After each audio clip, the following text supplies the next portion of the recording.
नमस्कार दोस्तों, आपका स्वागत है आपके अपने YouTube चैनल अमृत ज्ञान गंगा पर। चलिए शुरू करते हैं आज की बहुत ही ज्ञानवर्धक, रोचक और मनोरंजक प्रस्तुति। आज हम आपको अमावस्या और पूर्णिमा, दो बहनों की कहानी सुनाने जा रहे हैं। अगर आपको ये कहानी पसंद आई तो कमेंट बॉक्स में ओम नमः शिवाय जरूर लिखें। आइए सुनते हैं आज की कहानी। पौराणिक कथाओं के अनुसार एक गांव में एक किसान रहता था। किसान के परिवार में उसकी पत्नी और एक छोटी सी बेटी थी जिसका नाम उन्होंने पूर्णिमा रखा था। पूर्णिमा चांद के समान सुंदर और बहुत ही खूबसूरत थी।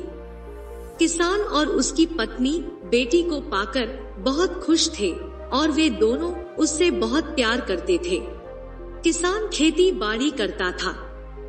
खेती बाड़ी से जो भी आय होती थी उसी से उनका छोटा सा परिवार अपना जीवन यापन करता था। इस प्रकार किसान और उसके परिवार का समय बहुत ही आराम के साथ खुशी खुशी बीत रहा था। लेकिन एक दिन उनके जीवन में एक ऐसी घटना घटी जिसकी उन्होंने कल्पना भी नहीं की थी। अचानक किसान की पत्नी बीमार हो गई और उसने ऐसा बिस्तर पकड़ा कि वह फिर बिस्तर से उठ नहीं पाई। उस समय किसान की बेटी लगभग 6-7 महीने की थी। पत्नी के बीमार रहने के कारण अब किसान बहुत परेशान रहने लगा। उसने अपनी पत्नी के इलाज में किसी भी तरह की कोई कमी नहीं रखी। उसका हर तरह से दवा दारू का ध्यान रखा। बीमारी में उसकी पूरी सेवा की, लेकिन बहुत इलाज करवाने के बाद भी किसान की पत्नी ठीक नहीं हुई और एक दिन वह इस संसार में अपनी बेटी और पति को छोड़कर स्वर्ग सिधार गई। इसके बाद तो किसान के ऊपर दुखों का पहाड़ टूट पड़ा। किसान बेचारा बहुत दुखी था। उसकी 6-7 महीने की एक छोटी सी बेटी थी। पत्नी के जाने के बाद वह समझ नहीं पा रहा था कि अब वह बेटी को संभाले या घर के पालन पोषण के लिए कुछ कमाए जिससे गृहस्थी का खर्चा चले। अब अगर किसान खेतों में जाता तो पीछे से उसकी बेटी का ख्याल कौन रखता, और यदि वह घर पर रहकर बेटी का ध्यान रखता तो कमाई कैसे होती और खर्चा कैसे चलता। उसके लिए बहुत बड़ी दुविधा पैदा हो गई थी। उसकी ऐसी हालत देखकर उसके पड़ोसियों और रिश्तेदारों ने उसे समझाया कि अब तुम्हें दूसरा विवाह कर लेना चाहिए, क्योंकि तुम्हारी बेटी बहुत छोटी है, उसे भी माँ की जरूरत है। तुम अकेले उसे माँ का प्यार नहीं दे पाओगे और ना ही माँ की तरह उसकी देखभाल कर पाओगे, क्योंकि वह बहुत छोटी है और उसके लिए माँ जरूरी है। कुछ समय तक तो वह किसान उनकी बातों को अनसुना करता रहा। वह सोचता था कि वह दूसरी शादी नहीं करके अपनी बेटी के लिए सौतेली माँ नहीं लाएगा। जब उसे अपनी बेटी के पालन पोषण में बहुत दिक्कत आने लगी, क्योंकि उसके खेत जाने के बाद उसकी बेटी का ध्यान रखने के लिए कोई नहीं था, तो धीरे धीरे किसान को भी यही महसूस हुआ कि उसे दूसरा विवाह कर लेना चाहिए। उसके रिश्तेदारों ने उसके लिए एक लड़की देखकर उसका विवाह करवा दिया। किसान की पत्नी आई जिसका नाम रूपा था। रूपा किसान से उम्र में काफी छोटी थी, लेकिन वह गरीब घर से आई थी, इसलिए वह पूर्णिमा को भी प्यार करती थी। लेकिन सौतेली माँ तो सौतेली माँ ही होती है। जब तक वह खुद माँ नहीं बनी तब तक वह पूर्णिमा को बहुत प्यार करती थी और उसका खूब ख्याल रखती थी। ये देखकर किसान भी खुश था और कई बार वह सोचता कि मैं शादी करने से वैसे ही डर रहा था कि पता नहीं सौतेली माँ कैसी आएगी, लेकिन वह तो मेरी पूर्णिमा का बहुत ध्यान रखती है। अब किसान भी निश्चिंत हो गया। कुछ समय बाद रूपा ने एक लड़की को जन्म दिया जो बहुत कुरूप थी।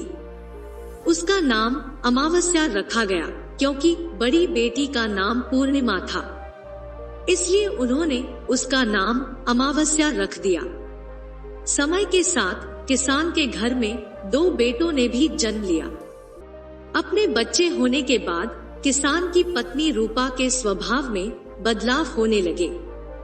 वह पूर्णिमा से नफरत करने लगी। अब पूर्णिमा उसे फूटी आंख भी नहीं सुहाती थी।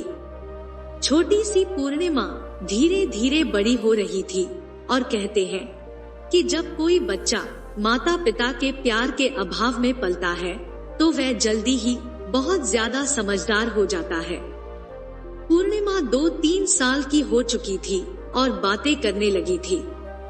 जब वह पड़ोसियों के बच्चों को अपने माता पिता के साथ मंदिर जाते देखती तो वह भी उनके साथ मंदिर चली जाती और उन्हें पूजा पाठ करते हुए देखती। उसके मन में भी धीरे धीरे भगवान की भक्ति भावना जागने लगी। ऐसे ही धीरे धीरे समय बीतता गया और दोनों लड़कियां बड़ी हो गई। पूर्णिमा बहुत ही धार्मिक प्रवृत्ति की थी। वह हमेशा पूजा पाठ किया करती थी। वह गाय की सेवा किया करती थी और घर का सारा काम करती थी। इसके उलट अमावस्या की पूजा पाठ में कोई रुचि नहीं थी। वह कभी भी पूजा पाठ नहीं करती थी और ना ही वह घर का कोई काम किया करती थी। लेकिन दोनों बहनें एक दूसरे से बहुत प्यार करती थी। किसान अपनी दोनों बेटियों से बहुत प्यार करता था, लेकिन किसान की पत्नी रूपा का व्यवहार अपनी सौतेली बेटी पूर्णिमा के प्रति अच्छा नहीं था। वो अमावस्या और अपने दोनों पुत्रों को बहुत प्यार करती थी। किसान और रूपा अपने पुत्रों का ज्यादा ख्याल रखते थे। धीरे धीरे समय बीतता है और किसान के बच्चे बड़े हो जाते हैं। किसान अपने दोनों बेटों का विवाह कर देता है। अब किसान की दोनों बेटियां भी बड़ी हो चुकी थी। सभी किसान से कहते हैं कि अब आपकी बेटियां विवाह के योग्य हो गई हैं, इनका विवाह कर दीजिए। किसान उनसे कहता कि हाँ, विवाह तो करना ही है। इसके साथ ही वह अपनी बेटियों के लिए अच्छे वर की तलाश शुरू कर देता है। किसान की पत्नी रूपा को ये बात अच्छी नहीं लगती। वह बिल्कुल नहीं चाहती थी कि पूर्णिमा किसी अच्छे घर में जाए। तब एक दिन रूपा किसान से कहती है कि देखिए कि पूर्णिमा का विवाह किसी बड़े घर में मत करना। यदि आप पूर्णिमा के लिए बड़ा घर देखेंगे तो हम इतना दान दहेज कैसे देंगे? हमारे घर में एक बेटी तो नहीं है, हमारी दो बेटियां हैं। पूर्णिमा तो वैसे भी कम में निभा लेती है। आप एक काम कीजिए, पूर्णिमा के लिए कोई साधारण सा परिवार देख दीजिए। वह गरीब घर में जाकर भी निभा लेगी और हमें शादी में ज्यादा खर्चा भी नहीं करना पड़ेगा। वैसे भी इसे तो काम करना पसंद है, गाय की सेवा करना पसंद है, भजन कीर्तन करना, पूजा पाठ करना और कथा कहानी सुनना पसंद है। अगर ये बड़े घराने में गई तो ये सब कुछ नहीं कर पाएगी, इसलिए इसकी शादी किसी गरीब के घर में ही कर दीजिए। किसान अपनी पत्नी रूपा को किसी भी बात के लिए कभी भी मना नहीं करता था। वही इस बार भी हुआ। किसान ने कहा, ठीक है रूपा, जैसा तुम ठीक समझो वैसा ही होगा। अब किसान पूर्णिमा के लिए गरीब घर का रिश्ता तलाशने लगा और अंत में किसान ने एक गरीब घर में पूर्णिमा का विवाह तय कर दिया। अब किसान की पत्नी बहुत खुश थी और उसने किसान से कहा कि आप मेरी एक बात और मान लीजिए, आप हमारी बेटी अमावस्या का भी रिश्ता किसी अच्छे घर में कर दीजिए, क्योंकि ये तो बहुत नटखट है। कम खर्च में ये घर का खर्चा भी नहीं चला सकती, इसके लिए तो कोई अच्छा घर ही देखना पड़ेगा। आप जल्दी से अमावस्या के लिए भी वर देखिए और दोनों बहनों का विवाह साथ साथ कर दीजिए। जब किसान ने पत्नी रूपा को बताया कि उसने अमावस्या का विवाह अमीर व्यापारी के बेटे के साथ तय कर दिया है, तो किसान की पत्नी रूपा बहुत खुश हुई और मन में सोचने लगी कि अब देखते हैं कि पूर्णिमा गरीब के घर में कैसे सुखी रह पाती है। ये बहुत पूजा पाठ करती है, देखते हैं इसके भगवान इसकी क्या मदद करते हैं। समय आने पर किसान ने अपनी दोनों बेटियों का विवाह कर दिया। ससुराल भेजते समय उन्होंने अमावस्या को बहुत धन दौलत दी, लेकिन पूर्णिमा को कुछ भी नहीं दिया। पूर्णिमा के भाई और भाभियां उससे बहुत प्यार करते थे, क्योंकि वो अपनी भाभियों का काम में हाथ बटाती थी। लेकिन अमावस्या बिना कोई काम किए भी उन पर रौब जमाती थी। पूर्णिमा के भाई और भाभियां उसके लिए माता पिता के इस प्रकार के व्यवहार के कारण दुखी थे, लेकिन वह चाहते हुए भी उसके लिए कुछ ना कर पाए। अमावस्या और पूर्णिमा दोनों अपनी अपनी ससुराल चली गई। समय बीतता गया। एक बार की बात है, अमावस्या ने अपने घर पर शिव चर्चा रखी और उसने सबको बुलाया, लेकिन अपनी बहन पूर्णिमा को नहीं बुलाया। पूर्णिमा अपने घर के दरवाजे पर बैठी थी तो गांव की औरतों ने उसे कहा कि तुम्हारी बहन के घर शिव चर्चा है, क्या तुम नहीं जाओगी? पूर्णिमा उदास स्वर में बोली, नहीं, मैं नहीं जा रही, क्योंकि मेरी बहन ने मुझे बुलाया नहीं है। बिन बुलाए मैं कैसे जा सकती हूँ?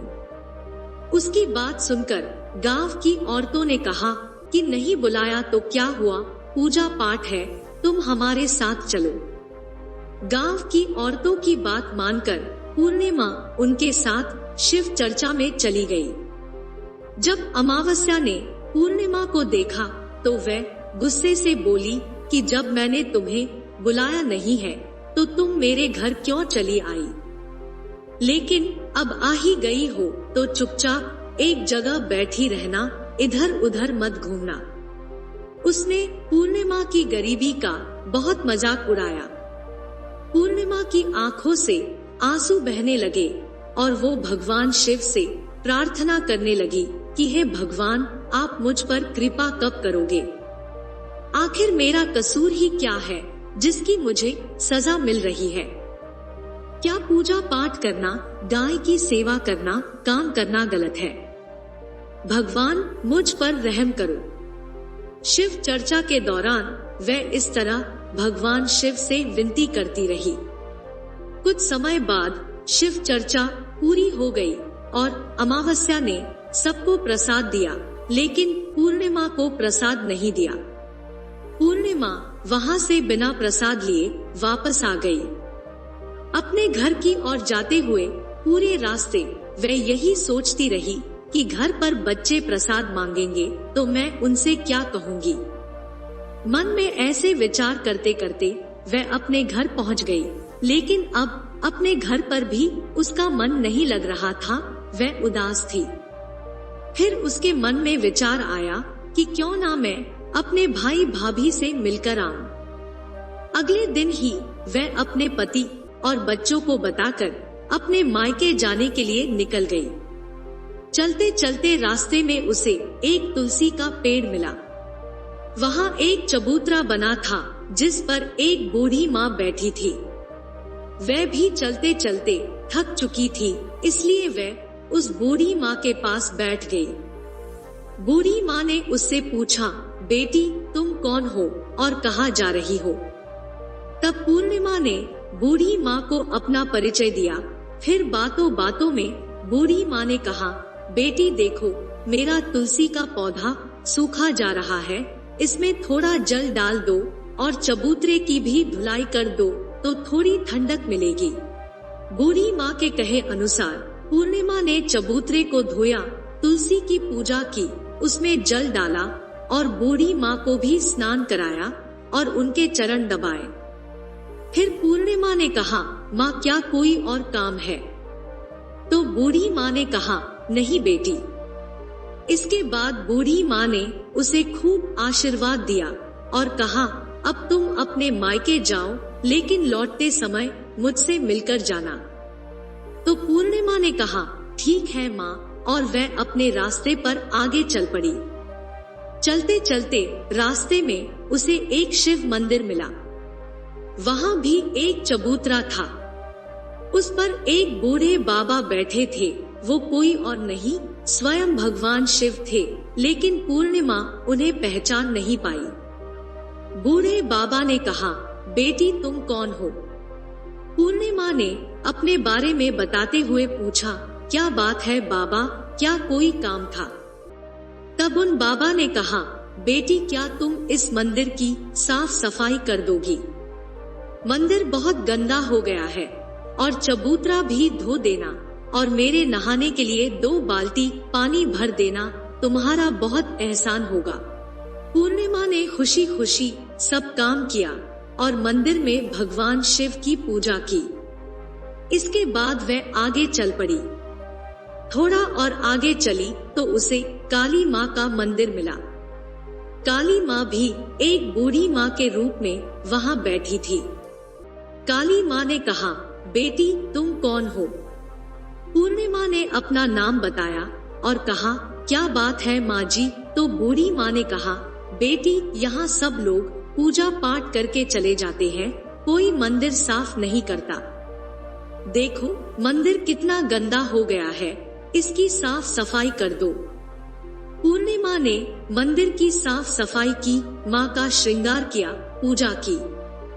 उसके बाद बूढ़ी माँ को स्नान कराया और हाथ पैर दबाए। फिर वह आगे बढ़ी।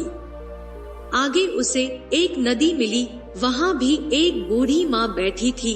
वो कोई और नहीं, स्वयं गंगा मैया थी। उन्होंने कहा कि बेटी तुम कौन हो? तब पूर्णिमा ने अपना नाम बता दिया। फिर बूढ़ी माँ ने कहा, बेटी यहाँ सभी स्नान तो करते हैं, लेकिन कोई साफ सफाई नहीं करता। तुम यहाँ की साफ सफाई कर दो। उसने वहाँ भी सफाई कर दी। फिर वो बूढ़ी माँ भी उसे आशीर्वाद देती है। फिर वो नाव में बैठकर नदी के उस पार जाती है। उस नाव में फूल बिछे होते हैं और वह उस नाव में बैठकर अपने मायके पहुँच जाती है। भाई भाभी पूर्णिमा को देखकर बहुत खुश होते हैं और उसकी खूब खातिर करते हैं। उसके बाद सब बैठकर खूब बातें करते हैं। सुबह जब पूर्णिमा जाने को तैयार हुई तो भाभी ने उसे एक लाल साड़ी दी और कहा, ननद जी इस साड़ी को पहन लो और हाँ जल्दी जल्दी आया करो, तुम हमसे मिलने बहुत दिनों के बाद आती हो। तब ननद ने कहा, ठीक है भाभी, आप जब भी मुझे बुलाओगी मैं आ जाऊंगी। फिर पूर्णिमा ने लाल साड़ी पहन ली और 16 श्रृंगार कर लिया। भाभीियों ने थैला भरकर उसे सामान, धन और गहने दिए। इसके बाद पूर्णिमा मायके से अपने घर के लिए चल पड़ी। चलते चलते उसे रास्ते में वही नदी और नाव मिली। नाव में बैठकर उसने वह नदी पार की। कुछ दूर जाने पर उसे वही बूढ़ी माँ मिली, जो और कोई नहीं बल्कि गंगा माँ थी।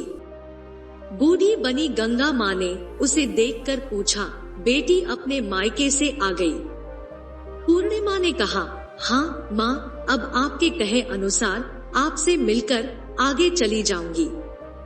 बूढ़ी माँ ने उसे एक थैला दिया और कहा, बेटी इसे अपने साथ ले जाओ और हाँ, इसे रास्ते में मत खोलना, घर जाकर ही खोलना। पूर्णिमा बोली, माँ ये थैला बहुत भारी है, मैं इसे कहाँ रखूंगी? बूढ़ी माँ ने उसे फिर से थैला ले जाने के लिए कहा तो पूर्णिमा ने कहा, ठीक है माँ जी।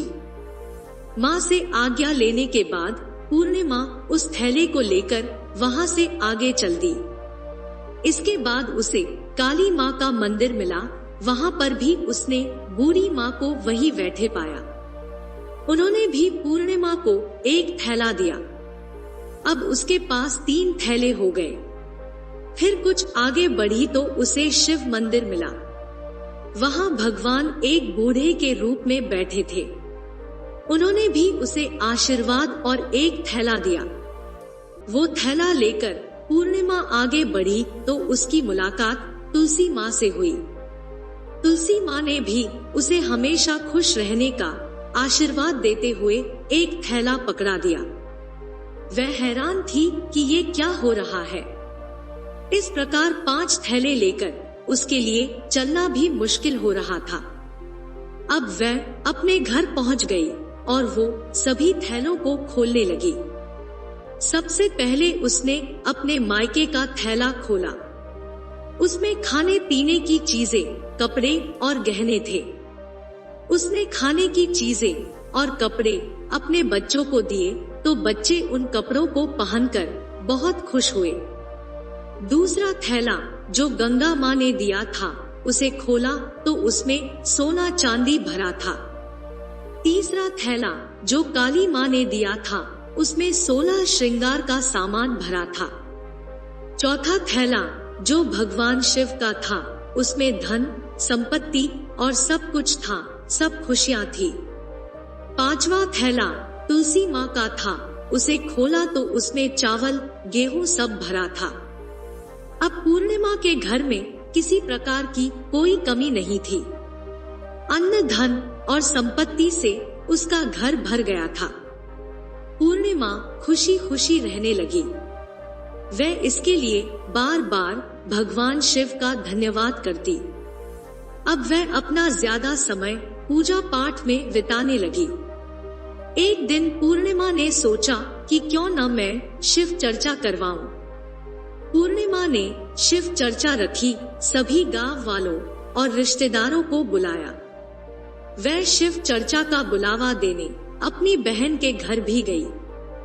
जब अमावस्या अपनी बहन के घर शिव चर्चा में आई तो पूर्णिमा के घर में धन दौलत देखकर आश्चर्यचकित रह गई। अमावस्या ने अपनी बहन पूर्णिमा से पूछा कि तुम्हारे घर में इतना धन दौलत कैसे आया?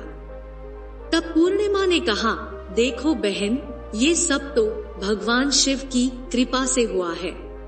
तुमने अपने घर में शिव चर्चा रखी थी तो मुझे नहीं बुलाया, फिर भी मैं बिना बुलाए तुम्हारे घर गई, लेकिन तुमने मुझे प्रसाद नहीं दिया। फिर तुम्हारे घर से आने के बाद मैं मायके चली गई। इसके बाद पूर्णिमा ने सब बात अमावस्या को बता दी। अमावस्या ने कहा, यदि ऐसी बात है तो फिर तो मैं भी मायके जाऊंगी। तुम भी मुझे डांटो और तुम मुझे शिव चर्चा का प्रसाद भी मत देना। लेकिन पूर्णिमा ने कहा कि भगवान का प्रसाद है, मैं तो सबको दूंगी। लेकिन अमावस्या ने प्रसाद नहीं लिया और अपने घर जाकर बच्चों से कहकर अपने मायके के लिए चल दी। चलते चलते रास्ते में सबसे पहले उसे तुलसी माँ मिली। उन्होंने कहा कि बेटी, ये चबूतरा धो दो और तुलसी में पानी डाल दो। तो अमावस्या कहती है, ऐ बुढ़िया, मैंने इतनी महंगी साड़ी पहन रखी है, ये गंदी हो जाएगी, इसलिए मैं कुछ नहीं करूंगी। थोड़ा आगे चलकर उसे भी भगवान शिवजी मिले तो उनसे भी अमावस्या ने ऐसे ही कहकर काम करने से मना कर दिया। उससे आगे काली माँ मिली तो उसने उनकी बात भी नहीं मानी। फिर गंगा मैया मिली तो उनसे भी अमावस्या ने ये बहाना बना दिया कि मैं चलकर बहुत थक चुकी हूँ, इसलिए कुछ नहीं कर सकती। फिर वो नाव में बैठी तो नाव में कांटे थे जो उसके पैरों में चुभ गए। नाव से नदी पार करने के बाद वह अपने मायके पहुंच गई। जब उसकी भाभियों ने उसे आते हुए देखा तो कहा, आज अचानक ये कहां से आ गई? पूर्णिमा तो पहले भी कभी कभी हमसे मिलने आती रहती थी, ये तो कभी नहीं आई। फिर आज अचानक ऐसा क्या हो गया जो ये आई है? कोई बात नहीं, अब आ ही गई है तो अच्छी बात है, लेकिन ये हमारी मदद के लिए घर का कुछ काम तो करवाएगी नहीं। बेचारी पूर्णिमा तो सारा काम करवाती है। फिर भी उन्होंने अमावस्या का स्वागत किया। उनका सोचना ठीक ही था। अमावस्या खाना खाकर सो गई। सुबह होने पर अमावस्या ने कहा, भाभी हम जा रहे हैं। तो भाभी ने कहा, ठीक है ननद जी, कभी कभी मिलने आती रहा करो। तब अमावस्या ने कहा, भाभी पूर्णिमा को तो आपने थैला दिया था, मुझे कुछ भी नहीं दोगी?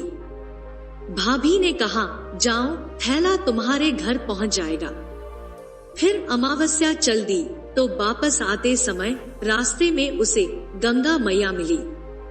गंगा मैया ने कहा, आ गई बेटी। तो अमावस्या ने कहा, हाँ माँ। इसके बाद जब वह चलने लगी तो उसने गंगा मैया से कहा, आपने पूर्णिमा को थैला दिया, मुझे कुछ नहीं दोगी? तो गंगा मैया ने कहा, ठीक है, जाओ बेटी, थैला हम तुम्हारे घर भिजवा देंगे। उसे यही उत्तर काली माँ, भगवान शिव और तुलसी माता से भी मिला। जब वह अपने घर पहुंची तो उसके आंगन में 5 थैले रखे थे। थैलों को देखकर वह बहुत खुश हो गई। जब अमावस्या उन 5 थैलों को खोलती है तो किसी में मिट्टी, किसी में ईंट पत्थर, किसी में मसान और किसी में बिच्छू थे। ये सब देखकर उसने अपना माथा पीट लिया और कहा, हे भगवान, हमें मायके में भी कुछ नहीं मिला और इधर भी कुछ नहीं मिला। फिर अमावस्या दौड़कर पूर्णिमा के पास जाती है और पूरी आप बीती सुनाते हुए कहती है कि तुझे इतना सब कुछ मिला लेकिन मुझे कुछ भी नहीं मिला। पूर्णिमा ने कहा, मैं मायके जाती हूँ तो भाभीियों के साथ घर का काम करवाती हूँ और तुमने तो भाभीियों की कभी भी मदद नहीं की, तो भाभी तुमको क्या देती? गंगा माँ को तुमने ठुकरा दिया।